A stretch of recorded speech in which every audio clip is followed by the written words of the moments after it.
Hello everyone, welcome you all to this video series. ये international relation का series है। यहाँ पे हम लोग इंटरनेशनल रिलेशन कवर करेंगे। इसमें सबसे पहले हम लोग देखेंगे कि कौन कौन सा ऐसा फैक्टर है जो डिटरमाइन करता है किसी भी कंट्री के फॉरेन पॉलिसी को। Determinants of the international relation की क्या क्या चीज़ डिटरमाइन करता है किसी भी कंट्रीज़ के फॉरेन पॉलिसी को।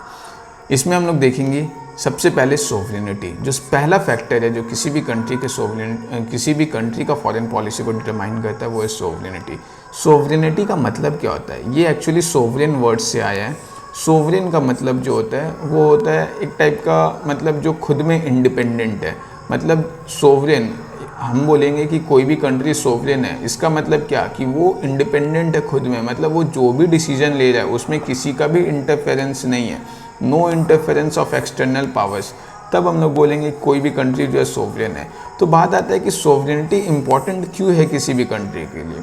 तो बेसिक सा बात है कि कोई भी कंट्री जो है वो नेशन तभी बनता है जब उसके पास सोवरेनिटी हो, पॉपुलेशन हो और उसका खुद का एक ज्योग्राफिक रीजन हो। ये तीनों बहुत ही ज़्यादा एसेंशियल है किसी भी नेशन के फॉर्मेशन के लिए। इसीलिए ये बहुत ही ज़रूरी है कि जब भी कोई भी कंट्री अपना फॉरेन पॉलिसी फ्रेम करता है तो वो इस चीज़ को इंश्योर करता है कि उस कंट्री का जो सोवरेनिटी है वो कहीं भी हैम्पर ना हो। ओके, और यही चीज़ जो है यूनाइटेड नेशन ऑर्गेनाइजेशन जो है वो ड्राफ्ट डिक्लेयर किया था on the rights and duties of states. 1949 में ये डिक्लेरेशन किया था। उसके आर्टिकल 14 में जो है ये साफ साफ कहा गया था कि जितना भी स्टेट है, कोई भी मान लो कि अगर सपोज कर लो ये कंट्री ए है और ये कंट्री बी है, ए और बी अगर एक दूसरे से फॉरेन डिप्लोमेसी कर रहा है, कोई रिलेशन रख रहा है, तो यहाँ पे ए और बी दोनों को ये इंश्योर करना पड़ेगा कि दोनों एक दूसरे का सोवरेनिटी को हैम्पर ना करे। ये यूनाइटेड नेशन का जो डिक्लेरेशन था उसका आर्टिकल 49 में ये चीज़ को मेंशन किया गया है। ओके, अब देखो जितना भी नेशन है वो सारा का सारा सोवरेन होता है अपने लैंड पे, अपने सी पे, अपने एयर पे। ठीक है, एयर का टेरिटरी, सी टेरिटरी, लैंड टेरिटरी, ये तीनों जगह पे कोई भी कंट्री जो होता है वो सोवरेन होता है। अब बात आता है ये कि किसी भी कंट्री का जो सोवरेनिटी है वो कैसे अफेक्ट होता है, उस पर क्या क्या चैलेंजेस है जो कंट्री को फेस करना पड़ता है। सबसे पहला चैलेंज जो है वो है कि जब भी सपोज कर लो कि कोई एक कंट्री है जो डोमिनेंट है, सपोज इंडिया और यूएसए, ये दोनों जो है जब 1965 का जब वॉर चल रहा था इंडिया और पाकिस्तान के बीच में, तो उस वक्त जो था उससे पहले इंडिया जो था वो उस टाइम ग्रीन रिवॉल्यूशन प्रॉपर तरीके से नहीं आया था। तो इंडिया जो था वो राइस के इंपोर्ट के लिए यूएसए पे बहुत ज़्यादा डिपेंडेंट था, क्योंकि एक तो इंडिया के पास एग्रीकल्चर का मॉडर्न टेक्नोलॉजी नहीं था, साथ ही साथ इंडिया में सक्सेसिव फैमाइन्स आ रहा था, बहुत ही पुअर इंफ्रास्ट्रक्चर था स्टोरेज वगैरह का। तो उसकी वजह से क्या हो रहा था कि इंडिया जो है राइस इंपोर्ट के लिए बहुत ज़्यादा हद तक यूनाइटेड स्टेट्स पे डिपेंडेंट था। PL 480 इंडिया इंपोर्ट करता था। अब क्या है, क्योंकि इंडिया और यूएस के बीच में तो एक फॉरेन रिलेशन है, फॉरेन डिप्लोमेसी है, तो अब क्योंकि उस वक्त यूएसए बहुत ही ज़्यादा पावरफुल था, तो यूएसए ये कोशिश करता था कि वो अपना फॉरेन पॉलिसी जो है वो इंडिया पे इम्पोज करे। किस तरीके से? फॉर एग्जांपल, जब 1965 का वॉर चल रहा था इंडिया और पाकिस्तान के बीच में, और इंडिया जो था उस वक्त काफ़ी ज़्यादा डोमिनेंट पोजीशन पे था, लाहौर की तरफ काफ़ी ज़्यादा आगे बढ़ चुका था। तो उस वक्त जो है वो यूएसए जो है वो काफ़ी ज़्यादा प्रेशराइज करता है। PL 480 जो है उसका इंपोर्ट जो एक्सपोर्ट करता था, ये उस एक्सपोर्ट को रोक करके काफ़ी ज़्यादा प्रेशराइज करने का कोशिश करता है, या इंडिया के फॉरेन पॉलिसी को इन्फ्लुएंस करने का कोशिश करता है कि इंडिया जो है वो सीज़ फायर कर दे। हालांकि बाद में इंडिया सीज़ फायर कर देता है, लेकिन यहाँ पे हम लोग इस तरीके से देख सकते हैं कि किस तरीके से जब भी कोई एक कंट्री जो है दूसरे कंट्री के साथ रिलेशन बनाता है, कोई एक कंट्री बहुत ही ज़्यादा पावरफुल है, तो जो पावरफुल कंट्री है वो लेस पावरफुल कंट्री पे क्या होता है, अपना फॉरेन पॉलिसी इम्पोज करने का कोशिश करता है, जो 1965 के वॉर में हम लोग देखे, और ये अभी भी होता है। ओके, और साथ ही साथ दूसरा जो चैलेंजेस है किसी भी कंट्री के सोवरेनिटी का, वो है ग्लोबलाइजेशन। अभी ग्लोबलाइजेशन का टर्म आ चुका है। ग्लोबलाइजेशन का सिचुएशन में क्या है कि पूरा का पूरा जो वर्ल्ड है वो वन फैमिली बनता जा रहा है। अब जब पूरा का पूरा वर्ल्ड वन फैमिली बनता जा रहा है तो पूरे वर्ल्ड में जो है वो कुछ इंपॉर्टेंट ऑर्गेनाइजेशन है जो पूरे वर्ल्ड को चला रहा है, जैसे world bank, IMF, WTO, United nation organisations वगैरह। लेकिन दिक्कत क्या आता है, ये जितना भी ऑर्गेनाइजेशंस है ये सारा का सारा ऑर्गेनाइजेशन पे कहीं ना कहीं वेस्टर्न कंट्रीज़ का बहुत ही ज़्यादा डोमिनेंट है। अब क्योंकि वेस्टर्न कंट्रीज़ इन ऑर्गेनाइजेशंस में डोमिनेंट है तो उसकी वजह से इन ऑर्गेनाइजेशंस का जो भी पॉलिसी होता है वो सारा का सारा पॉलिसी जो होता है कहीं ना कहीं फेवर करता है वेस्टर्न कंट्रीज़ को। और जिस तरीके से ये पॉलिसीज़ जो है वो डेवलपिंग कंट्रीज़ को या अंडर डेवलप्ड कंट्रीज़ को इन्फ्लुएंस करने का कोशिश करता है, तो वो साफ साफ दिखता है कि किस तरीके से ये इम्पोज किया जा रहा है डेवलपिंग कंट्रीज़ पे या फिर अंडर डेवलप्ड कंट्रीज़ पे। जैसे ये एग्जांपल हम लोग 1991 का LPG रिफॉर्म्स में भी देख सकते हैं कि किस तरीके से इंडिया जो है इसको IMF जो है वो इन्फ्लुएंस करता है LPG रिफॉर्म करने के लिए, तभी वो फर्दर लोन ग्रांट किया जाएगा। मतलब अपने इकोनॉमी को ओपन करने के लिए, लिबरलाइज करने के लिए, प्राइवेटाइज करने के लिए जो है ये इन्फ्लुएंस किया जाता है। तो इस तरीके से हम लोग देख सकते हैं कि जो भी डेवलपिंग कंट्रीज़ है या जो भी वेस्टर्न कंट्रीज़ है ये सब कहीं ना कहीं वर्ल्ड के जो लीडिंग ऑर्गेनाइजेशन है उसमें डोमिनेंट है। तो ये कंट्रीज़ जो है वो इन्फ्लुएंस करते हैं डेवलपिंग कंट्रीज़ का और भी जो बाकी कंट्रीज़ है, अंडर डेवलप्ड कंट्रीज़ है उस पर। फिर ज्योग्राफिकल सिचुएशन कैसे मैटर करता है, कैसे डिटरमाइन करता है किसी भी कंट्री के फॉरेन पॉलिसी को। पहला है साइज़ ऑफ द कंट्री। जैसे सपोज़ कर लो कोई भी कंट्री है उसका साइज़ बहुत ज़्यादा बड़ा है, ओके। जैसे जब जनरली क्या होता है कि जिस कंट्री का साइज़ बहुत ज़्यादा बड़ा है वो कंट्री जनरली ज़्यादा पावरफुल होता है, जैसे USA, Russia, China, India etcetera.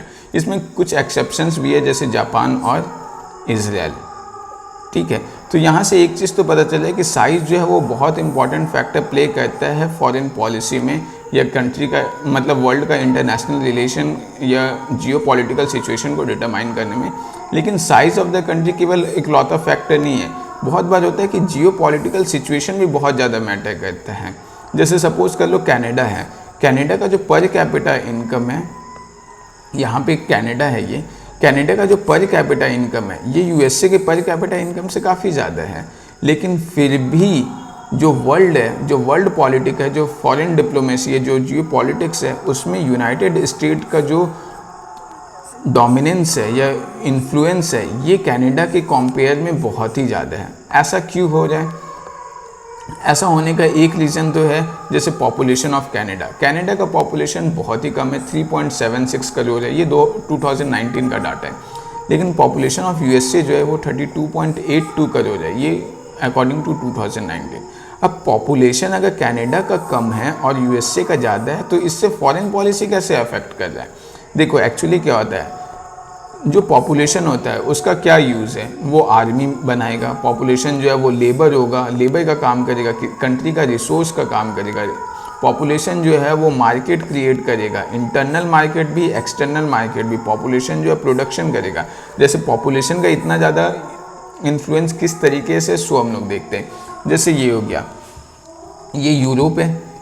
जब इंडस्ट्रियलाइजेशन हुआ तो यूरोप था, यूरोप का क्योंकि यूरोप में क्या हो रहा था, प्रोडक्शन बहुत ज़्यादा हो जाता।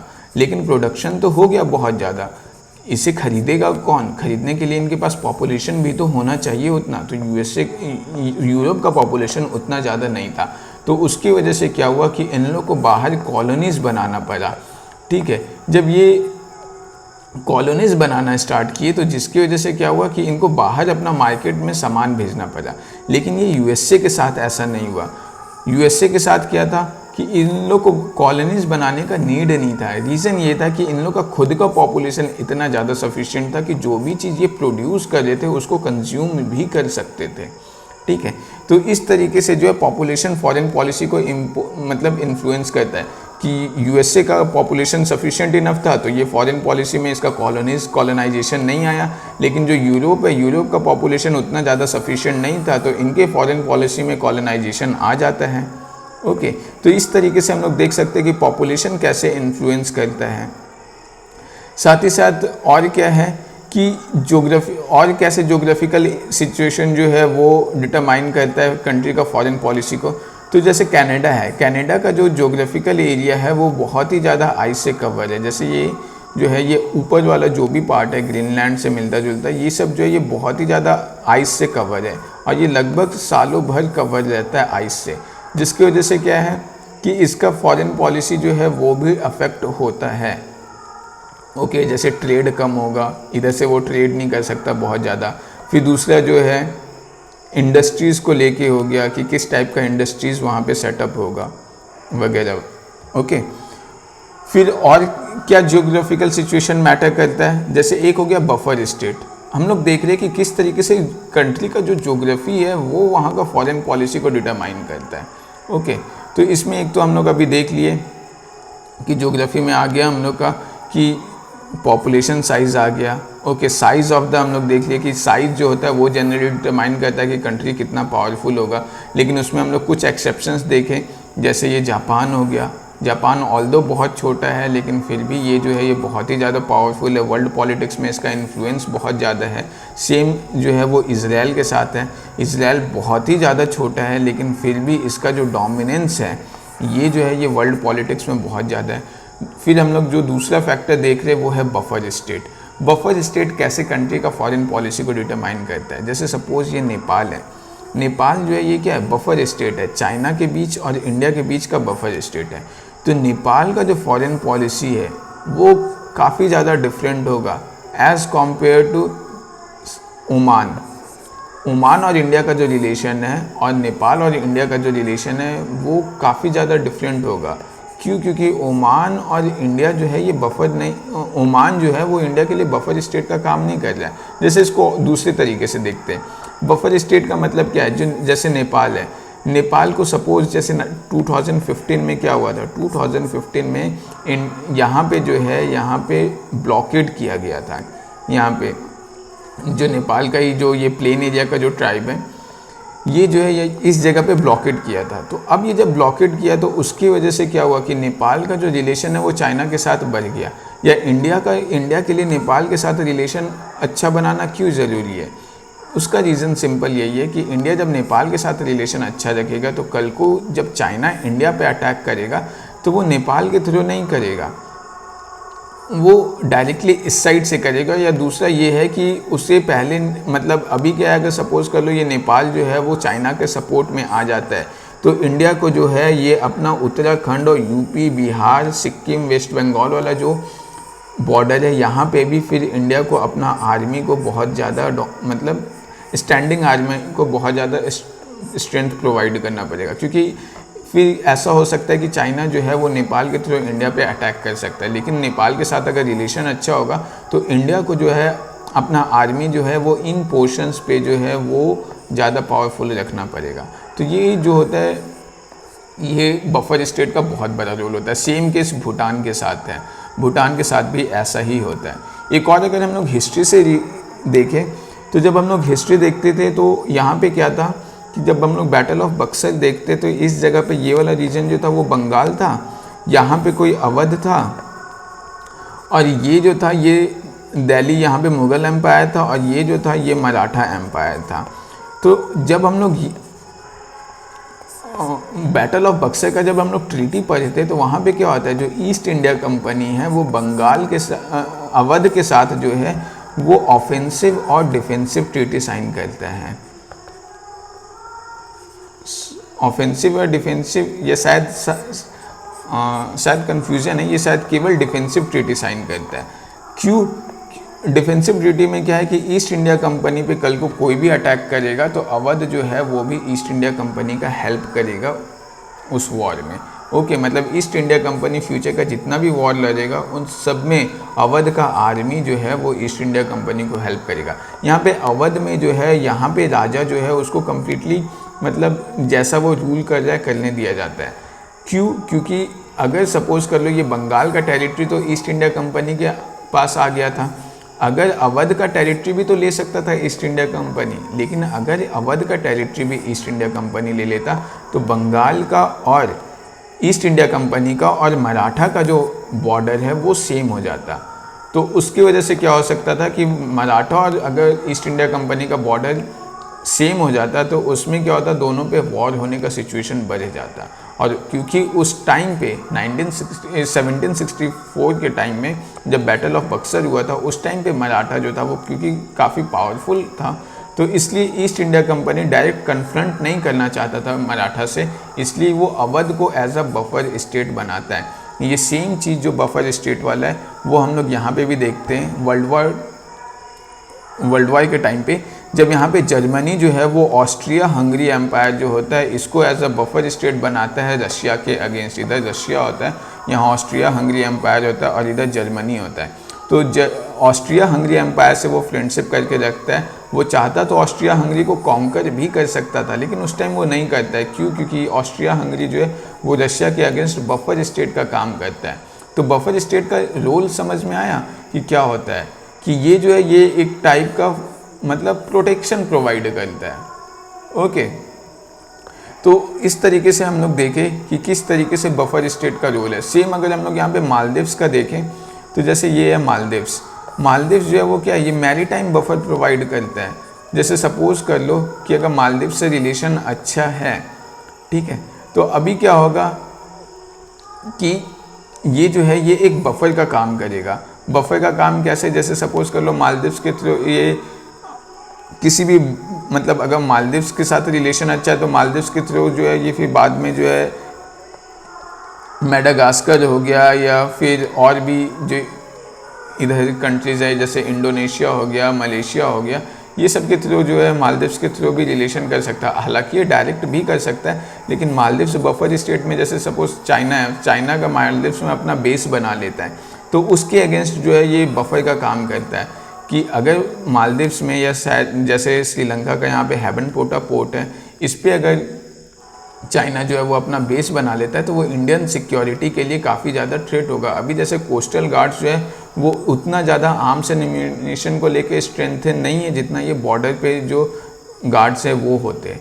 तो अब क्या होगा, अगर सपोज कर लो कि मालदीव्स हो गया या श्रीलंका का हैबनपोर्टा पोर्ट हो गया, इस जगह पे अगर आर्मी डिप्लॉय हो जाए, अगर चाइना का बेस बन जाता है तो उससे क्या होगा, इंडिया का सिक्योरिटी थ्रेट बन जाएगा। तो कहीं ना कहीं मालदीव, श्रीलंका ये सब जो है ये एज अ बफर का काम कर रहा है।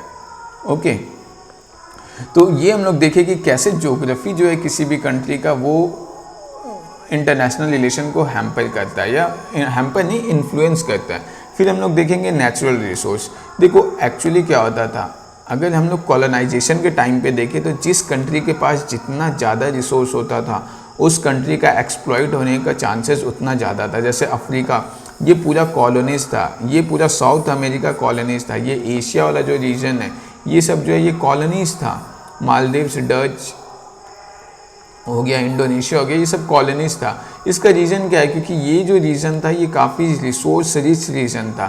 तो और क्योंकि ये जो यूरोप वाला रीजन था इनका रिसोर्स जो था वो इंडस्ट्रियलाइजेशन की वजह से काफ़ी ज़्यादा एग्जॉस्ट हो जाता, तो ये अपना रिसोर्स के लिए किस पे डिपेंडेंट थे, उन कंट्रीज़ के पास जिनके पास रिसोर्स बहुत ही ज़्यादा है, जिसकी वजह से क्या हुआ, कॉलोनाइजेशन हुआ। और ये जो एक्सप्लॉयटेशन होता था रिसोर्स का ये बहुत ही ज़्यादा फास्ट होता था। बहुत ज़्यादा फास्ट एक्सप्लॉयटेशन करने का रीज़न क्या था, क्योंकि जैसे अगर यूरोप कॉलोनीज बना जाए इंडिया में तो यूके को भी पता है कि ये परमानेंट इंडिया में हमेशा के लिए नहीं हो सकता। इसीलिए क्योंकि ये परमानेंट नहीं है इंडिया में, हमेशा के लिए नहीं है, तो ये चाहता था यूके कि इंडिया का जो भी रिसोर्स है, जितना से जितना रिसोर्स जितना जल्दी वो अपने पास ले जा सके वो उतना ज़्यादा प्रॉफिटेबल होगा। और ये परमानेंट क्यों नहीं है, देखो फॉरेन पॉलिसी में या इंटरनेशनल रिलेशन में एक बहुत ही अच्छा प्रोवर्ब है कि no one is permanent friend and no one is permanent enemy. जैसे फॉर एग्जांपल इंडिया और चाइना कभी बहुत अच्छे दोस्त थे लेकिन वो हमेशा परमानेंट नहीं है। फिर क्या हुआ, बाद में दोनों में फ्रेंडशिप भी हुआ। जैसे इंडिया और रशिया, इनका रिलेशन बहुत ही ज़्यादा डीप था। अभी वो रिलेशन जो है अभी भी अच्छा है लेकिन उस लेवल का अच्छा नहीं है। जैसे इंडिया ईरान का रिलेशन कभी बहुत अच्छा था, अभी उतना अच्छा नहीं है। तो ये जो रिलेशन है किसी भी कंट्री का किसी कंट्री के साथ, वो इंटरनेशनल रिलेशन में कभी भी परमानेंट नहीं होता है। जैसे सेम हम लोग देख सकते हैं कि इंडिया और नेपाल का रिलेशन अभी उतना ज़्यादा अच्छा नहीं है, लेकिन फिर भी कोशिश किया जा रहा है दोनों साइड से, खास करके इंडिया के साइड से, कि रिलेशन को काफ़ी ज़्यादा स्मूथ किया जाए। तो ये ध्यान में रखना है कि इंटरनेशनल रिलेशन में no one is your permanent friend and no one is your permanent enemy. ना ही तो कोई परमानेंट दोस्त है, ना ही कोई परमानेंट एनिमी है। लेकिन ये जो था, ये सिचुएशन तो कॉलोनाइजेशन के टाइम पे था कि जो भी डेवलप्ड कंट्रीज़ है, सॉरी कॉलोनाइजेशन के टाइम पे क्या था कि जो भी रिसोर्स रिच कंट्रीज़ है उन लोग का एक्सप्लॉइटेशन बहुत तेज़ी से हो जाता और बहुत ज़्यादा हो जाता। लेकिन अभी अगर प्रेजेंट सिनेरियो में देखें तो प्रेजेंट सिनेरियो में क्या किसी भी डेवलप्ड कंट्रीज़ के लिए ये पॉसिबल है कि जिस कंट्री में रिसोर्स है उसको बहुत ज़्यादा एक्सप्लॉइट कर सके? नहीं, क्योंकि बहुत सारा इंटरनेशनल ऑर्गेनाइजेशन है, जैसे इंटरनेशनल कोर्ट ऑफ जस्टिस है, यूनाइटेड नेशन ऑर्गेनाइजेशन है, ये सब, वर्ल्ड बैंक है, IMF है, यूनाइटेड नेशन सिक्योरिटी काउंसिल है, ये सब जो है ये सब चेक करता है इन चीज़ों को कि किसी भी कंट्री के साथ एक्सप्लॉइटेशन नहीं हो। तो ये अब पॉसिबल नहीं है। तो अब क्या है कि अब जिस कंट्रीज़ के पास रिसोर्स बहुत ज़्यादा रिच है उस कंट्री के साथ क्या होता है कि बाकी कंट्रीज़ ये कोशिश करते हैं कि रिलेशन अच्छा बनाया जाए। जैसे ये सऊदी अरेबिया हो गया, ओमान हो गया, UAE हो गया, कुवैत हो गया, ईरान हो गया, इराक हो गया, ये सब कंट्रीज़ के साथ क्या है, ये सब कंट्रीज़ के साथ कोशिश किया जाता है कि रिलेशन अच्छा बना के रखा जाए। क्यों? क्योंकि इनके पास रिसोर्स बहुत ज़्यादा है, ऑयल का रिजर्व बहुत ज़्यादा है। तो उसकी वजह से देखो इंडिया का जो रिलेशन है वो ये सब कंट्रीज़ के साथ अच्छा हो रहा है। लेकिन अब यहाँ पे भी एक और प्रॉब्लम आता है। एक्चुअली क्या होता है, क्योंकि ये सारे कंट्रीज़ के पास रिसोर्स बहुत सारा रिच है, तो जो बहुत सारे पावरफुल कंट्रीज़ हैं वो कोशिश करते हैं इन कंट्रीज़ को इन्फ्लुएंस करने का। सब कोशिश करते हैं कि ये कंट्रीज़ का जो मतलब इन कंट्रीज़ का जो फॉरेन पॉलिसी है वो हमारे साइड टिल्ट कर जाए, जिसकी वजह से क्या होता है कि वैसे रीजन में जो रीजन सॉरी इसलिए ये कोशिश किया जाता है कि ये जो रिसोर्स रिच कंट्री है वो हमारे साइड आ जाए। जैसे चाइना कोशिश कर रहा है कि नहीं, ये इनका टिल्ट जो है वो चाइना के साइड आए, रशिया कोशिश कर रहा है इनके साइड आए, USA कोशिश कर रहा है इनके साइड आए। इसीलिए ये जो रिसोर्स रिच रीजन होता है ये अक्सर टेंशन वाला रीजन होता है। यहाँ पे काफ़ी ज़्यादा टेंशन क्रिएट होता है, जो हम लोग अभी देख भी सकते हैं कि सऊदी अरेबिया हो गया, ईरान हो गया, इन दोनों का रिलेशन उतना अच्छा नहीं है। ठीक है, कतार हो गया, इसका बाकी कंट्रीज़ के साथ रिलेशन उतना सही नहीं है, इराक ईरान का रिलेशन सही नहीं है। ओके, तो ये जो है ये हमेशा चलता रहता है। इंडिया जो है, इंडिया सऊदी अरेबिया के साथ रिलेशन काफ़ी अच्छा बना के रखा हुआ है। क्यों? क्योंकि ऑयल बहुत ज़्यादा इम्पॉर्टेंट है इंडिया के लिए। तो अगर ये शायद अगर सऊदी अरेबिया के पास ऑयल नहीं होता तो हो सकता है इंडिया और सऊदी अरेबिया का रिलेशन डिफरेंट होता। सेम केस यहाँ पे ऑस्ट्रेलिया के साथ भी है। ऑस्ट्रेलिया के पास यूरेनियम रिजर्व बहुत ज़्यादा है, तो ऑस्ट्रेलिया और इंडिया का रिलेशन जो है वो इस पर भी काफ़ी ज़्यादा डिपेंड करता है। ऑस्ट्रेलिया के पास कोल रिजर्व बहुत ज़्यादा है, हालांकि कोल रिजर्व जो है वो इंडिया के पास भी बहुत ज़्यादा है, लेकिन ऑस्ट्रेलिया के पास हाई क्वालिटी कोल है तो इंडिया इम्पोर्ट करता है। तो ये सब चीज़ जो है, रिसोर्स जो है किसी भी कंट्री के पास, कि उसके पास नेचुरल रिसोर्स कितना है या मैन मेड रिसोर्स कितना है, ये भी बहुत ज़्यादा मैटर करता है कंट्री का फॉरेन पॉलिसी को डिटरमाइन करने में। ठीक है, ये हम लोग देख लिए कि कैसे इंडिया जो है लगातार वेस्ट एशियन कंट्रीज़ के साथ या अरब नेशन के साथ जो है वो अपना रिलेशन अच्छा करने का कोशिश करता है, क्योंकि उन लोग के पास ऑयल और गैस का रिजर्व है। ओके, और साथ ही साथ इंडिया जो है इसलिए भी, जैसे यहाँ पे है कि सऊदी अरेबिया है, ओमान है, इन सब के साथ, या UAE है, इन सब के साथ रिलेशन अच्छा करने का कोशिश कर रहा है। हालांकि ऑयल रिजर्व तो यहाँ पे वेनेजुएला के पास भी है, तो वेनेजुएला पे इंडिया उतना फोकस क्यों नहीं कर रहा है? यहाँ से भी तो इंडिया ऑयल खरीद सकता है। रीज़न ये है कि इंडिया जो है रिसोर्स रिच कंट्रीज़ में वो कंट्रीज़ को ज़्यादा देखता है जो उसके नेबरिंग हो, ताकि उससे जो है इंडिया का रिलेशन ज़्यादा अच्छा हो सके, ताकि जब ट्रांसपोर्टेशन करना पड़े ऑयल का सऊदी अरेबिया से इंडिया में, तो ट्रांसपोर्टेशन कॉस्ट अगर कम होगा तो इंडिया में जो ऑयल का इंपोर्ट है उसका कॉस्ट भी काफ़ी ज़्यादा कम पड़ेगा, तो इंडिया में ऑयल भी सस्ता पड़ेगा। तो इन चीज़ों को भी ध्यान में रखा जाता है कि किसका डिस्टेंस बहुत ज़्यादा है। ओके, फिर नेक्स्ट जो आता है वो आता है बिज़नेस, कि बिज़नेस भी, ट्रेड एंड कॉमर्स भी बहुत ज़्यादा डिटरमाइन करता है कंट्रीज़ के फॉरेन पॉलिसी को। जैसे किस कंट्री के पास रॉ मटेरियल क्या है, मार्केट क्या है। जैसे मार्केट को देख लो कि 1991 में जब LPG रिफॉर्म आया तो उसके बाद इंडिया का जो रिलेशन है वो वेस्टर्न कंट्रीज़ के साथ या USA के साथ, ये सब के साथ इंडिया का रिलेशन क्या है, काफ़ी ज़्यादा बदल गया धीरे धीरे। पहले क्या था, इंडिया जब क्लोज्ड था तो इंडिया का रिलेशन रशिया के साथ काफ़ी ज़्यादा अच्छा था, लेकिन जब इंडिया ओपन हुआ तो धीरे धीरे जो वेस्टर्न कंट्रीज़ है और जो यूएसए वगैरह है, ये सब का जो रिलेशन है ये इंडिया के साथ बहुत अच्छा होने लगा। रीज़न क्या था? क्योंकि इंडिया के पास मार्केट था। इंडिया जो है, जो भी ये वेस्टर्न कंट्रीज़ हैं, इनके गुड्स के लिए इंडिया मार्केट प्रोवाइड करता था। तो जिसकी वजह से इंडिया का जो है यूरोप के साथ और ये जो अमेरिका हो गया, कनाडा हो गया, ये सब के साथ रिलेशन अच्छा हो गया। साथ ही साथ यहाँ पे ये है कि इंडिया जो है लगातार कोशिश कर रहा है कि ये जो एशियन कंट्रीज़ है, साउथ ईस्ट एशियन कंट्रीज़ हैं, इन लोग के साथ इंडिया अपना रिलेशन भी काफ़ी अच्छा करे। इसके पीछे रीज़न क्या है? क्यों इंडिया चाहता है कि साउथ ईस्ट एशियन कंट्रीज़ के साथ इंडिया अपना रिलेशन अच्छा करे? क्योंकि जिस तरीके से यूएसए के लिए या यूरोप के लिए इंडिया मार्केट का काम किया, तो वैसे ही इंडिया के लिए ये सारे कंट्रीज जो इंडिया से कम डेवलप्ड हैं, ठीक है, वो मार्केट का काम करेंगे। इसलिए इंडिया जो है वो अभी लगातार कोशिश कर रहा है कि अफ्रीका में अपना प्रेजेंस बढ़ाने का कोशिश कर रहा है। क्यों? क्योंकि इंडिया के गुड्स के लिए ये जो है ये मार्केट का काम करेगा। ओके, तो इस तरीके से हम लोग देखें कि किस तरीके से मार्केट जो होता है वो भी डिटरमाइन करता है पॉलिसी को। फिर आता है नेशनल इंटरेस्ट। देखो, जो नेशनल इंटरेस्ट है ये बहुत ज़्यादा डिटरमाइन करता है कि कंट्री का फॉरेन पॉलिसी कैसा होगा। ओके, जैसे वर्ल्ड पॉलिटिक्स में हम लोग ये देख चुके हैं कि कोई भी परमानेंट फ्रेंड नहीं है, कोई भी परमानेंट एनिमी नहीं है। जैसे हम लोग वर्ल्ड वॉर 2 का एग्जांपल देखते हैं कि वर्ल्ड वॉर 2 में क्या था, इटली जो है वो वर्ल्ड वॉर 1 में क्या होता है कि जर्मनी के स्टार्टिंग में तो जर्मनी को सपोर्ट कर जाता है, लेकिन बाद में अगेंस्ट हो जाता है। लेकिन वही वर्ल्ड वॉर 1 में ऐसा होता है। वर्ल्ड वॉर 1 में क्या होता है, स्टार्टिंग में जर्मनी को सपोर्ट कर जाता है, बाद में अगेंस्ट हो जाता है। लेकिन वर्ल्ड वॉर 2 में क्या होता है, ये हमेशा से जर्मनी के साइड में ही होता है। तो ये चीज़ हम लोग देखें कि कैसे ये जो है ये इस चीज़ को जो नेशनल इंटरेस्ट होता है वो चेंज होते रहता है। नेशनल इंटरेस्ट देखो, इसमें सिंपल सा बात है कि किसी भी कंट्री का जो अभी हम लोग देख चुके हैं कि ना तो कोई परमानेंट फ्रेंड है, ना ही कोई परमानेंट एनिमी है। ये सिचुएशन के साथ साथ बदलते रहता है। जैसे सपोज़ कि पहले क्या था, यूएसए और पाकिस्तान का रिलेशन जो था वो बहुत ही ज़्यादा, यूएसए और पाकिस्तान का रिलेशन जो था वो बहुत ज़्यादा अच्छा था। लेकिन अभी क्या है, यूएसए और इंडिया का रिलेशन बहुत ज़्यादा अच्छा है एज़ कम्पेयर टू यूएस और पाकिस्तान रिलेशन। तो ये ऐसा क्यों हो रहा है? क्योंकि दोनों कंट्रीज़ का, यूएसए का जो नेशनल इंटरेस्ट है वो बदल रहा है। ओके, तो इस तरीके से हम लोग देख रहे हैं कि कैसे नेशनल इंटरेस्ट जो है वो बहुत ज़्यादा अफेक्ट करता है कि अभी मतलब एट अ मोमेंट कंट्री के लिए क्या ज़्यादा इम्पॉर्टेंट है। तो ये चीज़ भी डिटरमाइन करता है। उसके बाद नेक्स्ट जो है वो है हम लोग का balance of power. Balance of power कैसे डिटरमाइन करता है कि कंट्री का फॉरेन पॉलिसी क्या होगा। ओके, देखो बैलेंस ऑफ पावर क्या होता है। सपोज़ अगर मान लो अभी जैसे रिसेंट का एग्जांपल देखते हैं, ये रशिया है, रशिया जो है ये यूक्रेन पे अटैक किया।